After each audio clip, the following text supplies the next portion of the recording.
मानव का कोई नया मजहब नहीं है, न कोई इज़्म है। क्या है?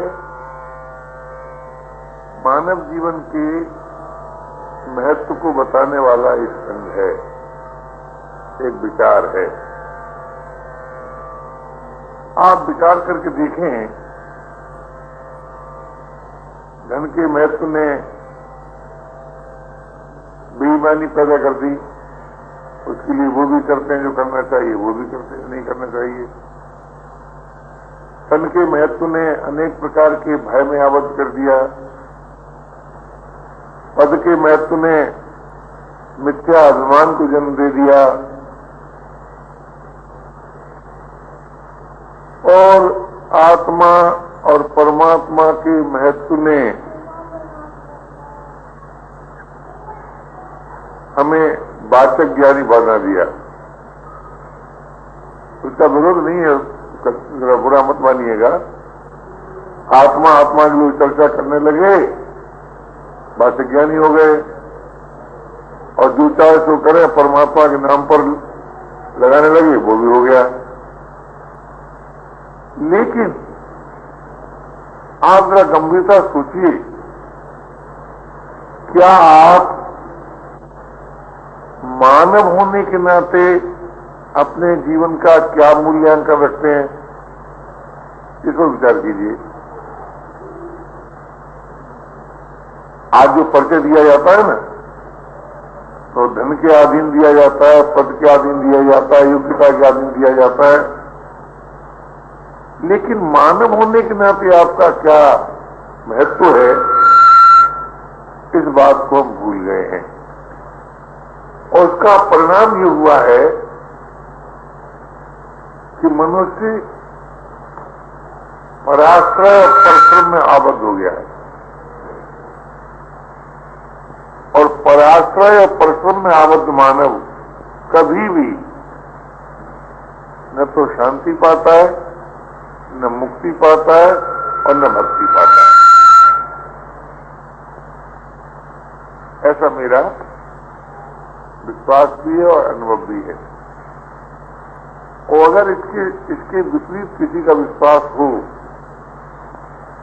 तो वो मुझे बता दें, प्रातःकाली बैठक बात कर लें, मैं अपनी राय बदल दूंगा और उनकी बात मान लूंगा। अगर मुझको भी जल जाए तो, और उनको जल जाए तो वो अपनी राय बदल दें। यही परस्पर विचार विनिमय का फल होता है। तो मैं आपसे ये निवेदन करना चाहता था कि जो मानव केवल मानव होने के नाते सामर्थ्य भी अल्प हो, धन भी कम हो, योग्यता भी कम हो, परिस्थितियां भी प्रतिकूल हों, सारी बातें विपरीत हों, लेकिन अगर हमें इस मानव जीवन का महत्व मालूम हो जाए कि मानव अपने ही ज्ञान से मुक्ति पाता है, अपने ही विश्वास से भक्ति पाता है, और अल्प हो या विशेष हो, बल का दुरुपयोग न करने से शांति पाता है। अब आप सोचिए इस बात को सामने रखकर कि अपने ही ज्ञान से जब हम मुक्त हो सकते हैं तो मुक्ति बिना वंचित क्यों? और अपनी आस्था श्रद्धा विश्वास से भक्ति पा सकते हैं तो भक्ति के बिना वंचित क्यों? और मिले हुए बल के दुरुपयोग न करने से हम शांति पा सकते हैं तो जीवन में अशांति क्यों? इसलिए ना कि आज हमने आपने मानव जीवन के महत्व को भुला दिया। देखिए, मानव जीवन का महत्व न भुलाया होता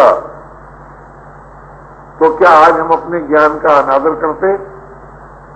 क्या आज हम बल का दुरुपयोग करते? क्या आज हम अपने विश्वास में विकल्प करते? क्या रहा अब? नहीं करते। इसलिए महानुभाव, मैं कोई नई बात बताने आपको नहीं बैठा हूं। मैं ये मानकर नहीं बोलता हूं कि मैं जानता हूं आप नहीं जानते हैं। ये मानकर मैं नहीं बोलता हूं, मैं समझाने के लिए नहीं बोलता हूं। इस मानव जाति की विथा से विचित होकर जो प्रभु प्रेरित निकलता है वो सुनता हूं, और कभी कभी तो जैसे आप सुनते हैं मैं भी सुनता हूं। तो मैं आपसे केवल ये निवेदन कर रहा था कि अगर आपको इस वाणी पर विश्वास हो सके तो आप ये मान लीजिए कि मानव सेवा संघ माने भगवान का काम, ये शरणों का काम नहीं है, ये भगवान का काम है। तो भगवान का काम करने से भगवान प्रसन्न होते हैं और उसे प्रेम करने लगते हैं, और भगवान के नाम लेने से, भगवान के ध्यान करने से करने वाले को ज्यादा प्रसन्नता होती है। भगवान को होती है कि नहीं होती है भगवान जाने। क्यों भाई? जो सब प्रकार से पूर्ण है उसको अपनी बड़ाई सुनने से प्रसन्नता होगी क्या? क्या रहे आपकी? एक युक्ति तो है, लेकिन उनका कोई काम करे तो बड़े से बड़ा आदमी उसे प्रसन्नता होती कि नहीं? आप कहें उनका काम कैसे? तो प्रभु विश्वासियों का ये मत रहा है कि प्रभु विश्वासियों ने सबसे पहले इस बात को स्वीकार किया कि मेरे पास जो कुछ है वो मेरा नहीं है, अपितु भगवान का है। मेरा नहीं है, भगवान का है। तन भगवान का, मन भगवान का, धन भगवान का, प्राण भगवान के, जो कुछ जिसे मैं अपना करके मानता हूं या मानता रहा हूं वो वास्तव में मेरा है नहीं। आप सोचिए, जिसका अपना कुछ न हो, बहुत गंभीर विचार कीजिएगा, उसको कोई भयभीत कर सकता है क्या? है? और आप भयभीत हैं कि नहीं? इससे क्या पता चला कि मानव जीवन का जो महत्व था, मानव होने से जो आपको जानना मानना चाहिए था, जो करना चाहिए था, उसको आपने छोड़ दिया। पहले मानवीय में तो यह सामर्थ्य है कि ये अपनी ज्ञान पूर्वक ये कह सके कि व्यक्तिगत कुछ नहीं है और किसी में सामर्थ्य नहीं है, और श्रद्धा विश्वास पूर्वक ये स्वीकार कर सके मेरी भगवान से जाति एकता है, मेरा भगवान से नित्य संबंध है, मेरा भगवान से आत्मी संबंध है। ये सामर्थ्य मानव को छोड़कर और कोई कर ही नहीं सकता। लेकिन आज हम इस अपने मानव जीवन के महत्व को तो भुला दिया। धन का महत्व मानकर मोह में आबद्ध कर लिया, धन का महत्व मानकर लोभ में आबद्ध कर लिया, परिस्थितियों का महत्व मानकर दीनता और अभिमान में आबद्ध कर लिया, अवस्थाओं का महत्व मानकर परिच्छिन्नता में आबद्ध कर लिया। ये हमने अपनी भूल से किया, और अपनी भूल ही हमसे कब हुई? जब हम इस बात को भूल ही गए कि मानव होने से भी हमारा कोई महत्व है। स्वस्थ शरीर के देख कर आप महत्व आंकते हैं, धन को इकट्ठा करके आप महत्व आंकते हैं, पद को प्राप्त करके आप महत्व आंकते हैं, योग्यता संपादन करके अपना महत्व आंकते हैं।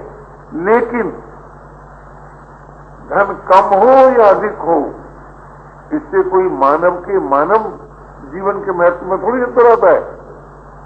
अरे भाई, आप सोचिए, आप बहुत बड़े संपत्तिशाली हो गए, लेकिन क्या सही चौकीदार आपको नहीं चाहिए? क्या रहे?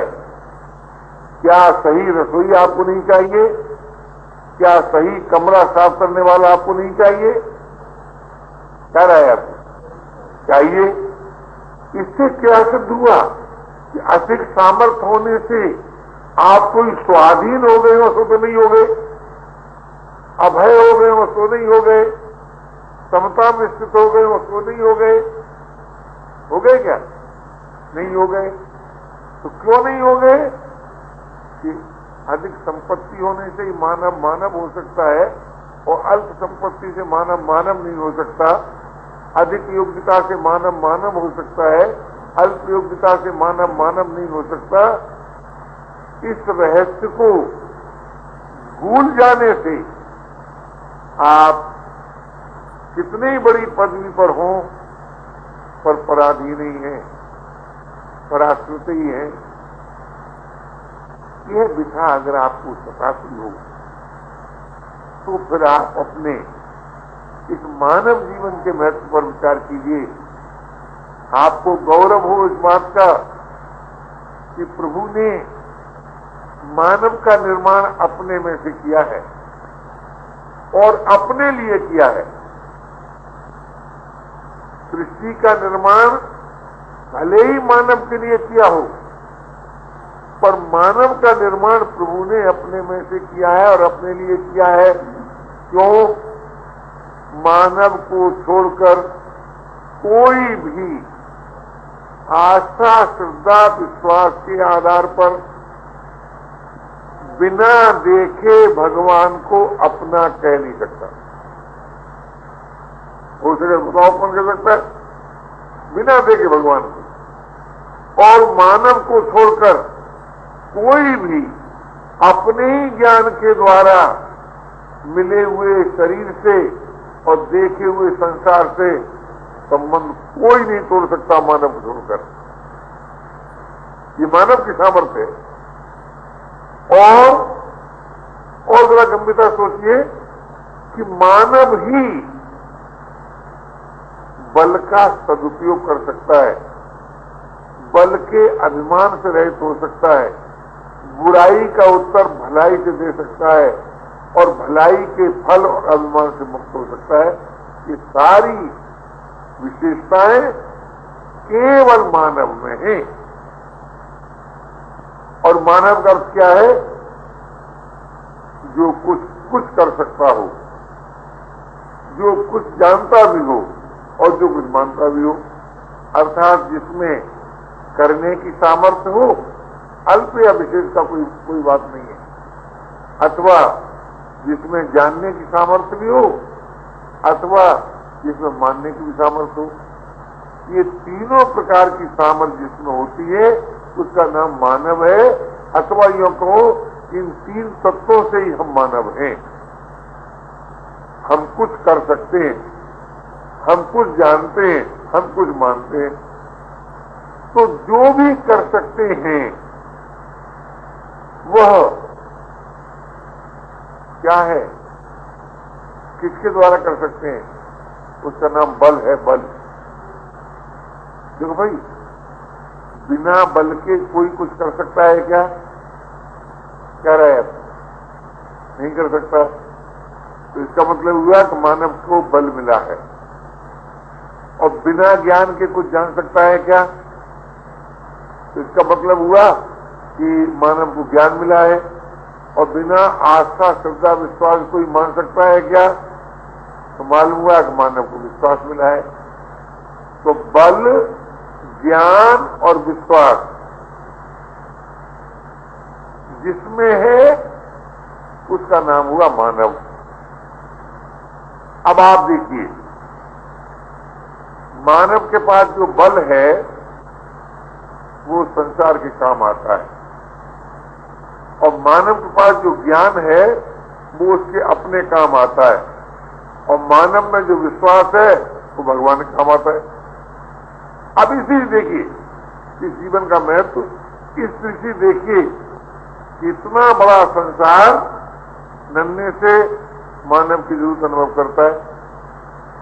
और मानव को जो ज्ञान मिला है उससे मानव निर्मम होकर निर्विकार और निष्काम होकर शांति और असंग होकर मुक्ति पाता है।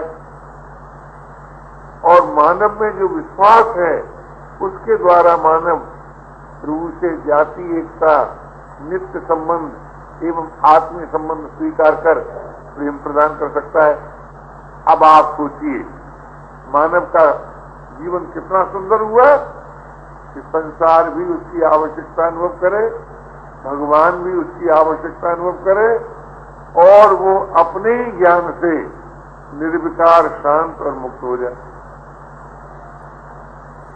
ये मानव की महिमा है। आज हमसे भूल क्या हुई? आज हमसे भूल ये हुई कि हमने योग्यता और ज्ञान के भेद पर विचार नहीं किया। योग्यता और चीज है, ज्ञान और चीज है। ज्ञान तो एक अविनाशी तत्व है। जिस ज्ञान से आप बल के दुरुपयोग को अपने प्रति नापसंद करते हैं, जिस ज्ञान से आप ये जानते हैं कि संयोग वियोग में बदल रहा है, ज्ञान से भी जानते हैं ना, बल के दुरुपयोग को जानते हैं कि ठीक नहीं है और संयोग वियोग में बदल रहा है, ये भी आप जानते हैं, अच्छी तरह जानते हैं। इससे क्या सिद्ध हुआ कि मुझे बल का दुरुपयोग नहीं करना चाहिए, मुझे निर्मम, निष्काम और असंग हो जाना चाहिए। ये तो उसका मतलब हुआ ना। और मुझे आस्था, श्रद्धा, विश्वास पूर्वक प्रभु से आत्मीय संबंध, नित्य संबंध, जातीय संबंध स्वीकार कर लेना चाहिए। अगर ये कार्यक्रम आप पूरा कर डालते हैं, फिर देखिए कि आपके जीवन का क्या महत्व है। बल का सदुपयोग करने वाला सभी को चाहिए कि नहीं? ज्ञान पूर्वक जिसने निर्विकारता, चिर शांति, स्वाधीनता प्राप्त की है, वो सभी को पसंद आता है कि नहीं? आस्था, श्रद्धा, विश्वास पूर्वक जिसने प्रभु से आत्मीय संबंध स्वीकार करके हृदय जीवन को प्रेम से भर लिया है, वो सबको चाहिए कि नहीं? अब आप सोचिए, अगर आपको इस मानव जीवन के महत्व पर भरोसा होता तो आज आप तन को बनाए रखने के लिए मोह में आबद्ध न हो जाते। आज आप धन के संग्रह करने के लिए ईमानदारी नहीं छोड़ बैठते। सोचिए, आज आप अपने ज्ञान का अनादर करके पराधीनता में आबद्ध न हो जाते। आज आप अपनी श्रद्धा में विकल्प करके वस्तु व्यक्तियों के विश्वास में आकर अनेक दोषों में आबद्ध न हो जाते। इसलिए महानुभाव, मैं कोई अपनी बात नहीं कहना चाहता हूं, मैं केवल आपसे ये निवेदन करना चाहता हूं कि आप मानव होने के नाते यदि मानव जीवन के महत्व को अपनाकर मानव जाति के सामने अपने जीवन का चित्र इस प्रकार का रख देते, तय कर लेते, चाहे कोई मेरे साथ कुछ भी करे, मैं बल का दुरुपयोग नहीं करूंगा, मैं अपने ज्ञान का अनादर नहीं करूंगा, मैं अपनी श्रद्धा में विकल्प नहीं करूंगा। अगर ये तीन बातें आप तय कर लेते तो मानव सेवा संघ ने इन्हीं तीन बातों को सत्संग बताया है। व्याख्यान देने को सत्संग नहीं बताया, पोथी पढ़ने को सत्संग नहीं बताया, गीत गाने को सत्संग नहीं बताया। उसको बताया ये सत्चर्चा है, सत्चिंतन है, सत्कार्य है, पर सत्संग नहीं है। और सत्संग के बिना कोई भी न तो शांति पाता है, न मुक्ति पाता है, न भक्ति पाता है, न उदार हो पाता है, न स्वाधीन हो पाता है और न प्रेमी हो पाता है। इसलिए महानुभाव, इस मानव जीवन का जो परम पुरुषार्थ है वो एकमात्र सत्संग है। सत्संग, सत्संग मतलब क्या? जो आपके जानते हुए सत्य है, मेरे बताए हुए नहीं, आपके जानते हुए जो सत्य है उसको अपना लेना। अब आप सोचिए, कोई भी व्यक्ति सबल से क्या आशा रखता है? रक्षा की कि विनाश की? तो क्या हमारा बल रक्षा में लगता है? ये हम नहीं कहते किसकी रक्षा में लगता हो, किसी की रक्षा में लगना चाहिए। और हमारा ज्ञान क्या हमारे काम आता है? हमारे काम आना चाहिए। हमारा विश्वास एकमात्र विकल्प रहित होकर प्रभु को स्वीकार करता है क्या?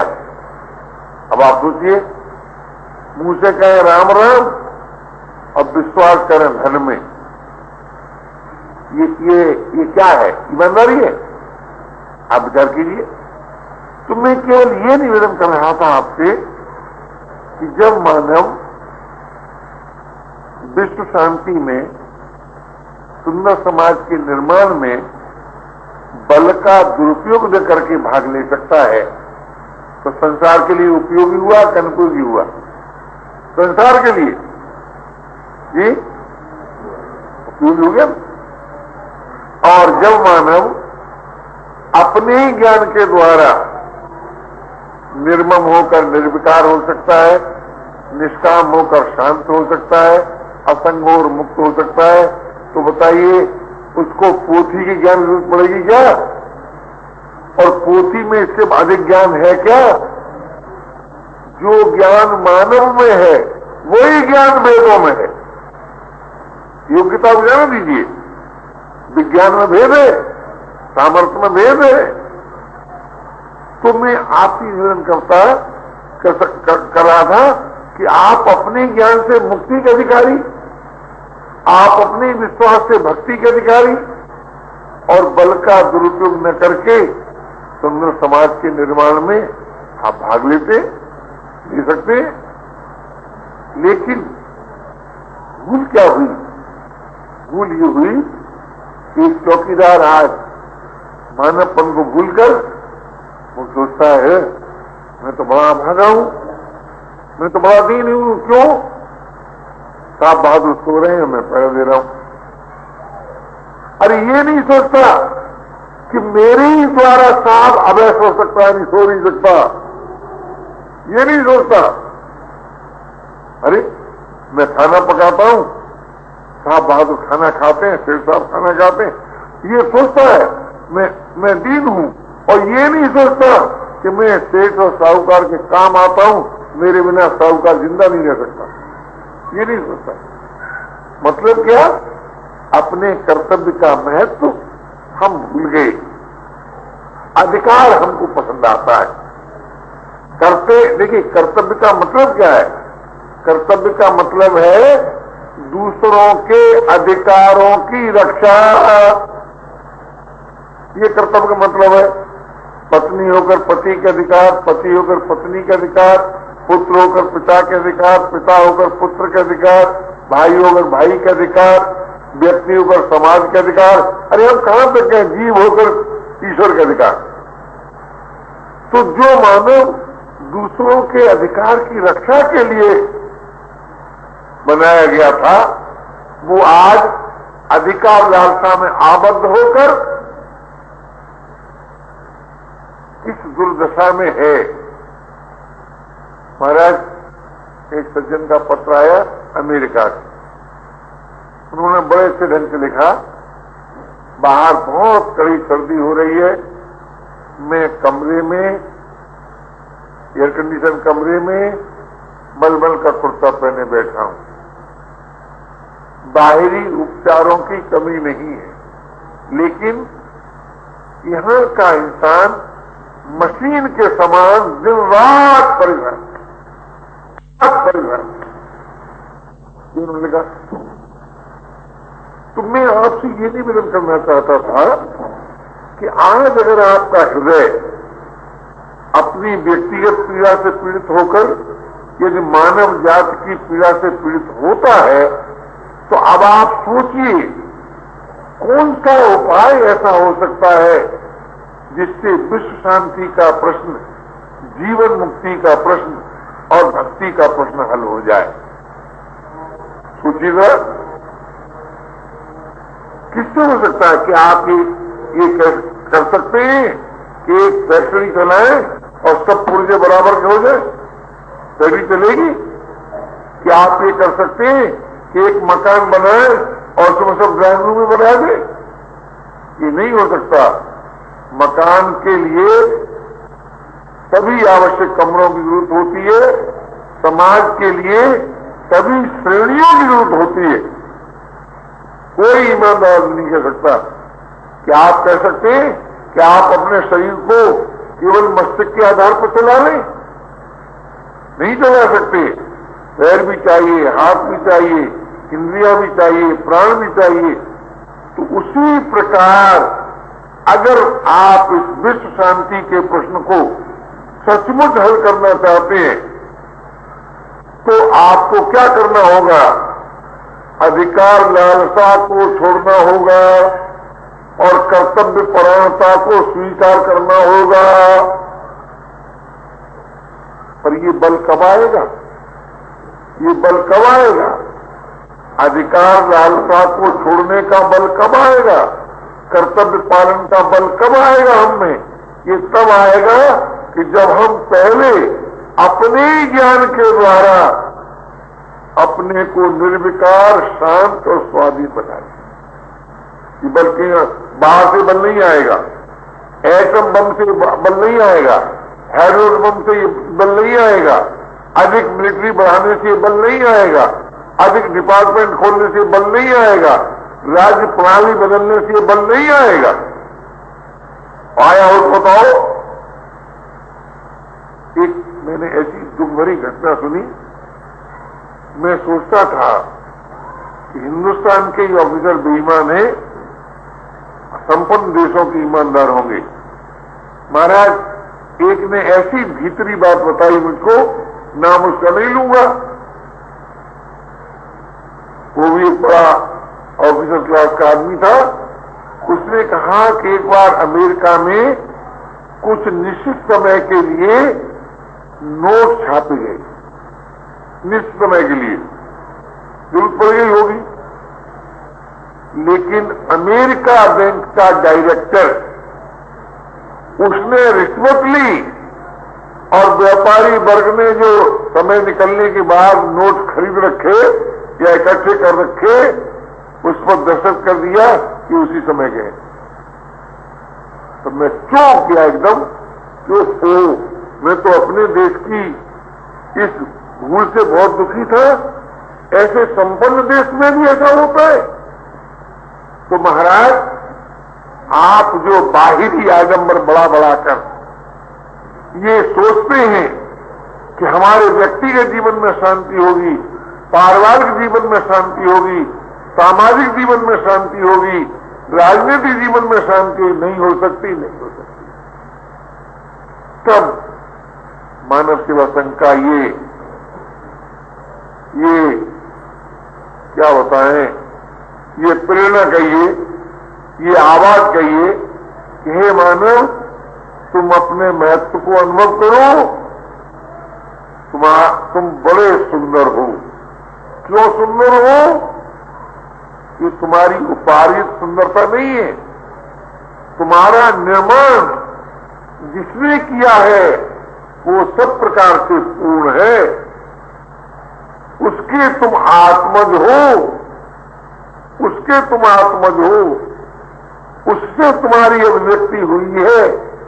इसलिए तुम निर्णय कर लो, मुझे जो बल मिला है वो दूसरों के लिए है,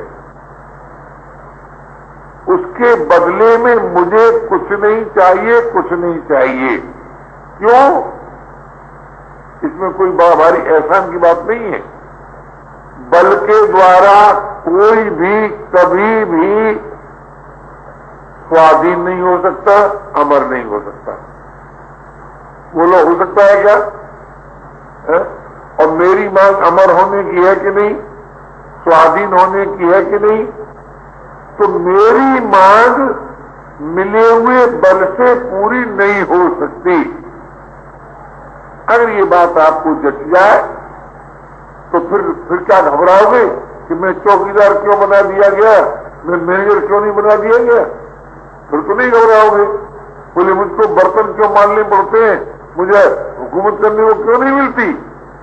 लेकिन जब तुम इस बात को भूलते हो और ये सोचते हो बल मेरे लिए है, तब मिथ्या अभिमान में आकर गलत काम भी करते हो, सही काम भी करते हो और काम के अधीन भी हो जाते हो, काम ही हो जाते हो, काम ही। इसलिए महान भाव, आप मानव हैं, आपके पास जो बल है वो दूसरों के लिए है। मानस संगी नहीं कहता कि बल साहब मुझे दे दो, आपका जी चाहे उसे दे दें, पर दूसरों के काम में लगा दें। दूसरे के मानी कहां निकलता है दूसरापन? जो अपने से कभी भी अलग हो सकता है वो अभी भी अलग है। जो अपने से कभी भी अलग हो सकता है वो अभी भी अलग है, और जो अपने से अलग है वही है दूसरा। उसकी सेवा में लगा दो, उसमें आपका स्थूल शरीर भी है, उसमें आपका सूक्ष्म शरीर भी है, उसमें आपका कारण शरीर भी है, परिवार भी है, समाज भी है, देश भी है, संसार भी। पर एक बात का ध्यान रखो कि चाहे जिसकी सेवा में बल लगा दे, इसमें कोई आपत्ति नहीं होगी। अगर कल्पना करो आप किसी की सेवा न करें तब भी कोई विशेष हानि नहीं होगी, आपकी हानि होगी, समाज की हानि नहीं होगी। समाज की हानि होती है बल के दुरुपयोग से, और व्यक्ति का विकास होता है बल के सदुपयोग से।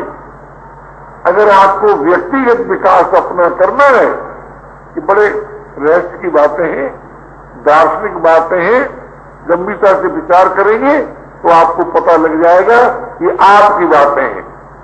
मैं जो कह रहा हूं वो मेरी बात नहीं है। मैं इस आधार को लेकर नहीं कह रहा हूं कि हमारे गुरु की बात है आप मान लीजिए, कि हमारे मजहब की बात है आप मान लीजिए, कि हमारे वेदों की बात है आप मान लीजिए।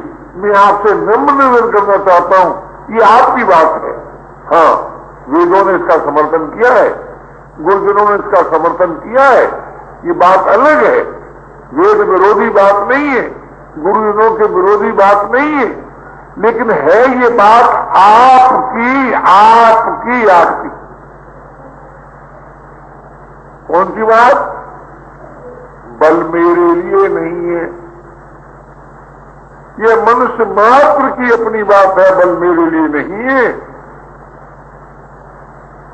ज्ञान मेरे लिए है और विश्वास प्रभु के लिए है। प्रभु से भिन्न कोई विश्वास पात्र नहीं है। आपके ज्ञान से ही आप मुक्त हो सकते हैं, बाहर का ज्ञान मुक्त नहीं कर पाया। नहीं, पोथी तो आपने बहुत पढ़ी, आत्म बस्तर भूतेषु का पाठ किया, नैनम सिद्धांत सस्तानी का पाठ किया, और मरने से मरने का भय नहीं गया, और अपनी लुगाई को भी अपने बराबर समझ नहीं पाए, तो आत्म बस्तर भूतेषु बात अलग रही। इसलिए ये बाहर का जो ज्ञान है वो आपके ज्ञान का समर्थक है, कोई नया ज्ञान नहीं है। हम आपको क्या बताएं, आज जहां देखो वहां आज योग के नाम पर शारीरिक जिम्नास्टिक होती है, लोग उसे गौरव समझते हैं। आज ज्ञान के नाम पर पोथी पढ़ी जाती है, लोग उसे गौरव समझते हैं। आज विश्वास के नाम पर क्या क्या आप करते हैं, ये इसको सोचिए जरा, और इस बात को अपने हृदय में रखिए कि विश्वास प्रभु के लिए है। किस प्रभु माने? जिसको देखा नहीं सुना है।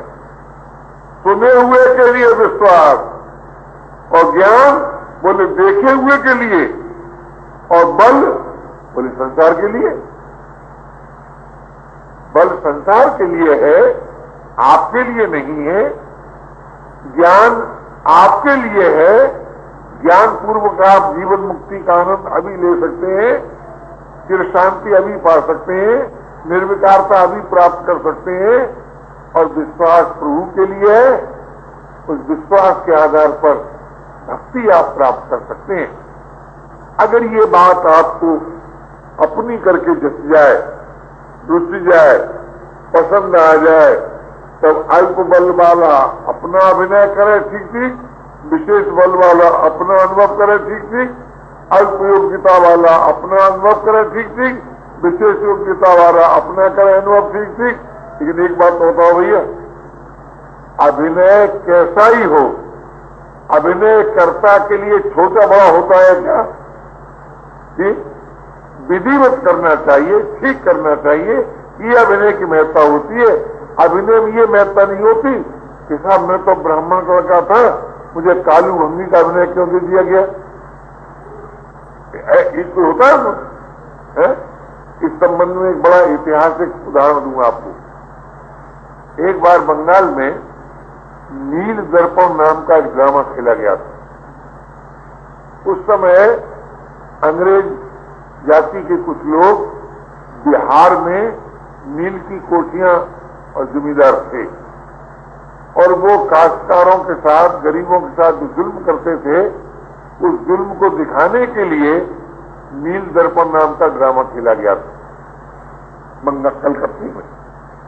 और उसमें ईश्वरचंद्र विद्यासागर भी दर्शक थे। तो वो जो अभिनय करता जो था, वो अंग्रेज बनकर के जो जुल्म दिखा रहा था, तो ईश्वरचंद्र विद्यासागर जैसे शांत और महापुरुष के मन में क्षोभ हो गया, और कुर्सी पे बैठे उतार के जूता फेंक के मारा। उस अभिनेता के उसने जूता सिर पर लिया, हुजूर जूता इनाम, मेरा काम पूरा हो गया। क्यों? मुझे बताना था कि अंग्रेज क्या जुल्म कर रहे हैं। तो इसी तरह से अगर हम और आप दैनिक जीवन में जो भी अभिनय हमको मिला है भाई, जैसे मुझको अंधे होने का मिला, आपको आंखों वालों को मिला, मुझको भिक्षा मांगने का हुआ, आपको दाता का मिला, जो भी अभिनय मिला है, अगर हम अभिनय को ठीक विधिवत इस लक्ष्य पर दृष्टि रखते हुए करें कि भाई हमारा अभिनय परिवार, समाज, संसार के लिए उपयोगी हो जाए, ये तो उद्देश्य है। यानी आप जो कुछ कार्य करते हैं उसका उद्देश्य तो इतना ही है ना कि इस कार्य के द्वारा हम परिवार के लिए, समाज के लिए, संसार के लिए उपयोगी हो जाए और अनुपयोगी किसी के लिए न हो। हमारा किया हुआ कार्य अनुपयोगी किसी के लिए न हो और उपयोगी सभी के लिए हो। अगर इस प्रकार की भावना आ जाए तो आप भी मुक्त, यानी चौकीदार भी मुक्त और साहूकार भी मुक्त, क्लर्क भी मुक्त और प्रोफेसर भी मुक्त, अंधा भी मुक्त और आंखों वाला भी मुक्त, भिखारी भी मुक्त और दाता भी मुक्त। अगर हम मुक्त होकर जिए संसार में, अगर हम शांत होकर रहे संसार में, अगर हम अमर होकर रहे, तो फिर हमारे लिए संसार की ओर से कुछ चाहिए, ये प्रश्न समाप्त हो जाता है। और फिर कहीं भक्त हो जाए तो क्या बात है, मुक्त हो जाए, भक्त हो जाए, शांत हो जाए, तब फिर हमारे जीवन में वो विकार जिनके मिटाने के लिए लोगों ने राष्ट्र की कल्पना की, लेकिन विकार मिटा नहीं, प्रणालियां बदली पर बुराई मिटी नहीं, मजहब का निर्माण हुआ पर बुराई मिटी नहीं। क्यों नहीं मिटी? कि हमने अपने जीवन को तो महत्व को भुला ही दिया। हाँ साहब, हमारे मजहब में लिखा है, हमारे ग्रंथ में लिखा है। क्यों भाई? तुम्हारे मजहब में लिखा है, ग्रंथ में लिखा है, खाली पढ़ने की, सुनने के लिए? क्या ये आपके ज्ञान की बात नहीं है? तो मैं आपसे ये निवेदन कर रहा था कि मैं कोई नई बात बताने नहीं बैठा हूं, मैं केवल आपसे ये निवेदन करना चाहता हूं कि आप मानव होने के नाते अपने महत्व को आंक लेते, उस पर थोड़ा विचार कर लेते और मानव होकर रहना पसंद करते, तो मेरे जानते ये बाहरी जितने भेद हैं आपको अशांत नहीं कर सकते थे, आपको अशांत नहीं कर सकते थे। और उन भेदों के बीच में आप एक गहरी एकता का अनुभव करते, इस विषमता के बीच में आप एक गहरी समता का अनुभव करते, इस हलचल के बीच में आप एक अद्भुत, अद्वितीय, अलौकिक जीवन का अनुभव करते। कब? जब आप मानव होने के नाते अपने जीवन का मूल्यांकन करते। आज हमसे बड़ी भारी भूल हो जाती है कि हम मानव होने के नाते जीवन का मूल्यांकन ही नहीं करते हैं। हम तो परिस्थिति के अधीन मूल्यांकन करते हैं। और भैया सभी परिस्थितियां अभाव रूप हैं, कोई अभाव रहित परिस्थिति है नहीं, हो सकती नहीं, अब तक हुई नहीं, आगे कभी होगी नहीं। सभी परिस्थितियां अभाव रूप हैं और अभाव के रहते हुए, कमी के रहते हुए आप शांति नहीं पा सकते, स्वाधीनता नहीं पा सकते, परम प्रेम को नहीं पा सकते।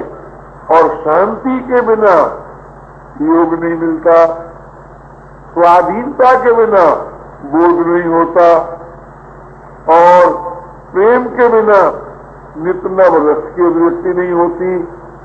तो मानव की मांग थी योग, बोध और प्रेम की प्राप्ति, ये थी उसकी मांग। दशा क्या है? भोग मोह आसक्ति में बंधा हुआ। भोग में बंधाऊं, जहां भोग रहता है वहां मोह और आसक्ति रहती है। ऐसे ही जहां योग होता है वहां बोध और प्रेम रहता है। तो भोग में आबद्ध न होकर मैं योग प्राप्त कर लेता। योग किसके साथ होता है? जो सदैव है, सर्वत्र है, सभी का है, उसके साथ योग होता है। योग किसके साथ नहीं होता? जो कभी है और कभी नहीं है, और कहीं है और कहीं नहीं है, और किसी के पास है और किसी के पास नहीं है, उसके साथ योग नहीं हो सकता। तो जो सदैव है वो अभी भी तो है, चला कहां गया? सर्वत्र है तो अपने में भी तो है, और सभी का है तो अपना भी तो है। आप विचार तो कीजिए, जो सभी का होगा वो अपना नहीं होगा क्या? और जो सदैव होगा वो अभी नहीं होगा क्या? और जो सर्वत्र होगा वो अपने में नहीं होगा क्या? तो अपने में अपना जीवन धन है। ये इसको कहते हैं विश्वास। ये विश्वास है। ज्ञान क्या है? मेरा करके किसी भी काल में कुछ नहीं है। तो गौर कीजिएगा, मेरा करके इस संसार में कुछ नहीं है। जब मेरा करके कुछ है ही नहीं तो मुझे मिलेगा क्या? क्या रहा है? कुछ नहीं मिलेगा। तो मेरा कुछ नहीं है, इसलिए मुझे कुछ नहीं चाहिए। ये तो ज्ञान से सिद्ध है। और जो सदैव है, सर्वत्र है, सभी का है, अद्वितीय है, समर्थ है, बोले सदैव होने से अभी है, सर्वत्र होने से अपने में है, सभी का होने से अपना है। तो अपने में अपना प्रियतम है। ये हुआ आस्तिक बात। मेरा करके कुछ नहीं है, ये हुआ अध्यात्मवाद। बल संसार के लिए है, ये हुआ भौतिकवाद। तीन ही दृष्टिकोण होते। कोई कहेगा संसार है, कोई कहेगा मैं हूं, कोई कहेगा परमात्मा है। और दर्शन का आरंभ भी ऐसे होता है, परमात्मा में समाप्त होता है। तो तीनों ही दृष्टियों से आप इतने सुंदर हैं कि कि भौतिकवाद की दृष्टि से संसार को आपकी मांग रहती है, अध्यात्मवाद की दृष्टि से आपको कुछ भी मांग नहीं रहती, और आस्तिकवाद की दृष्टि से प्रेम का दान मानव कर सकता है, प्रेम का पान भगवान कर सकता है। न कोई और प्रेम का दान कर सकता है, न कोई और प्रेम का पान कर सकता है। तो मैं ये निवेदन कर रहा था आपसे कि आज जिस बात की आवश्यकता है वो इस बात की नहीं है ये प्रणालियां बदलो, ये करो, वो करो।